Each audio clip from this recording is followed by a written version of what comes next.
ये जो लड़ाई थी इसमें हुआ क्या है दोस्तों, मैं आपको बताता हूं।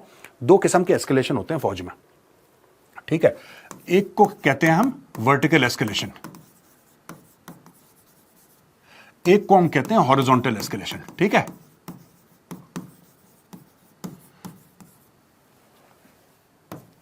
वर्टिकल एस्केलेशन क्या होता है? जब आप बड़े से बड़े हथियार इस्तेमाल करें उसको कहते हैं वर्टिकल एस्केलेशन। यानी कि किसी ने पिस्टल, मैं उदाहरण दे रहा हूं आपको, it is not actually like that, I am just giving an example. आप एक एग्जांपल, एक हाइपोथेटिकल सिनेरियो की तरह इसको समझिए।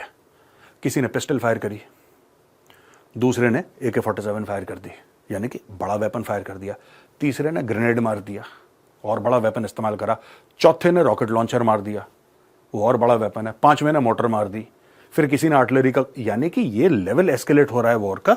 इसको हम कहते हैं वर्टिकल एस्केलेशन। हॉरिजॉन्टल एस्केलेशन ये होता है जब जमीनी लड़ाई फैलती है। जैसे आपने देखा कि जब इजराइल की और हमास ने जब अटैक करा और इजराइल ने जवाबी कार्रवाई करी, उसमें हॉरिजॉन्टल एस्केलेशन हुआ। उसमें हिजबुल्ला भी फंस गया, उसमें हूथी भी आ गए बीच में, अब ईरान के ऊपर भी बॉम्बिंग हो गई, ईरान ने कार्रवाई करी, इजराइल ने, यानी कि वो उस लड़ाई में फैलावा है। 2.5 साल हो गए रूस और यूक्रेन की लड़ाई को, उसमें फैलावा नहीं था, उसमें सिर्फ रूस और यूक्रेन ही शामिल थे, इनके अलावा कोई शामिल नहीं था। हां, पीछे से लोग वेपन्स देना, डिप्लोमेटिक सपोर्ट देना, पॉलिटिकल सपोर्ट देना, मनी देना, पैसा, कैश, ये सब चल रहा था, लेकिन फौजी किसी के जमीन पे नहीं उतरे थे। यानी कि हॉरिजॉन्टल एस्केलेशन ऑफ कॉन्फ्लिक्ट नहीं हुआ था। अब जाके अब इस यूक्रेन और रशिया की लड़ाई में तीसरा पावर बीच में कूद गया, नॉर्थ कोरिया। 100-200 बंदे नहीं, टोटल 12,000 कमिट करें 10,000 ग्राउंड पे। Can you imagine? One infantry division north Korea ने डिप्लॉय कर दिया। आ गए लोग रशिया में, वो वहां पे हैं, वो लड़ रहे हैं। और अब चाइना को यह लग रहा है कि यह लड़ाई जो मेरे कंट्रोल में मैं सोच रहा था है, और इसको और बढ़ावा दूंगा कि इजराइल और हमास वहां पे लड़ेंगे और वहां पे रूस यूक्रेन लड़ेंगे, और यहां पे मैं बिल्कुल अमेरिका और नेटो की नजर से अलग। जब से यह काम हुआ है ना, मैं आपको बता रहा हूं, जो हमारी डिसएंगेजमेंट हुई है बॉर्डर में चाइना के साथ, अभी दिवाली में मिठाई, अचानक चाइना मान गया। चाइना अचानक क्यों माना? ऐसे हुए क्या थे फैक्टर्स? एक तो रूस और यूक्रेन का, जो मैंने आपको बताया था बहुत पहले, आपको याद होगा। मैंने आपको यह भी बताया था कि इजराइल, हमास, हिजबुल्ला, ईरान, इन सब का फैक्टर है, यह भी बताया था। तीसरा फैक्टर यह है, चाइना के हाथ से चीजें बाहर निकल रही हैं। जिस पे चाइना ने यकीन करा था, उन लोगों ने चाइना को बोला कि नहीं बॉस, ठीक है, प्यार मोहब्बत एक तरफ, हमारे इंटरेस्ट्स एक तरफ।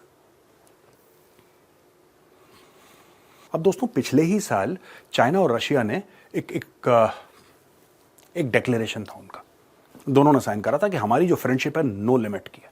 यानी कि रूस और चीन के बीच में जो फ्रेंडशिप है उसमें कोई लिमिट है ही नहीं, हम किसी भी हद तक जाके एक दूसरे को सपोर्ट करेंगे। मुझे ऐसा लगता है कि ये वेस्टर्न पावर्स को दिखाने के लिए ज्यादा था। एक इकोनॉमिक सुपर पावर है चाइना और एक मिलिट्री सुपर पावर है रशिया। इकोनॉमिक और मिलिट्री सुपर पावर आपस में मिल गए तो फिर मिलकर हम अमेरिका को या नेटो को आंख तो दिखाई सकते हैं। No limits partnership. अब पता लगा कि पार्टनरशिप के लिमिट्स क्या, उसमें क्रैक आ गए। यहां पे देखिए साहब, बीबीसी क्या कह रहा है। बीबीसी कह रहा है, ये रहा बीबीसी का स्टेटमेंट, बड़ा स्टेटमेंट है।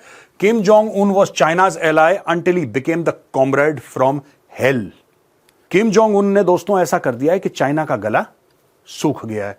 और यहां पे देखिए साहब, द न्यूयॉर्क टाइम्स ये क्या कहता है, US turns to China to stop North Korean troops from fighting for Russia. अच्छा, ये ना American agencies have assessed that China dislikes the growing partnership between Russia and North Korea. The State Department, ये मैं आपको clearly दिखा देता हूं यहां पे, ये देखिए साहब, American agencies have assessed that China dislikes the growing partnership between Russia and North Korea. The State Department has raised the troop issue with Chinese diplomats. अब American diplomats Chinese diplomats से मिल रहे हैं, बोल रहे हैं रोको अपने दोस्तों आपको एक बात पता है, जो चाइना का टॉप डिप्लोमेट है, जो एम्बेसडर है यूएस में, उसके घर पे जाके स्टेट डिपार्टमेंट के ऑफिशियल्स ने मीटिंग करी है। दिस इज वेरी अनयूजुअल कि आप एम्बेसडर के घर जा रहे हैं, वो खाने पर बुला रहा है, कह रहा है बैठो, चाय पीते हैं, खाना खाते हैं, डिस्कस करते हैं। और दोनों पार्टीज बड़ी चिंतित हो गई हैं। और यहां पे देखिए ना, जियो पॉलिटिक्स में हम लोग, एक कहावत है जियो पॉलिटिक्स में, there are no permanent friends, there are no permanent enemies, there are only permanent interests. जो स्वार्थ होता है वो परम होता है, वो अजर है, वो अमर है। स्वार्थ कभी नहीं मरता, दोस्तियां मर जाती हैं जियो पॉलिटिक्स में। कल तक हम लोग ये कह रहे थे कि चाइना, रशिया, नॉर्थ कोरिया ये साहब ऐसे हैं कि बिल्कुल ऐसे हैं। अब ये ऐसे नहीं है, ऐसे हो गए। और हम कह रहे थे कि इनकी लड़ाई किससे है? यूएस से है। अब पता लगा कि इनको चाइना ने क्रॉस कर दिया। अब चाइना यूएस से डायरेक्ट बात कर रहा है, कह रहा है बॉस करो कुछ। उसके घर में जाके मीटिंग हो रही है, उसके घर में जाके, और वो कह रहे हैं कि इनको कैसे रोकना है। कह रहे हैं कि आप बोलो, रशिया और नॉर्थ कोरिया तो आपके दोस्त हैं, आपके भाई हैं, आप तो उनके साथ जीने मरने की कस्में खाते हैं कि हमारी दोस्ती ऐसी वैसी, जाके रोको।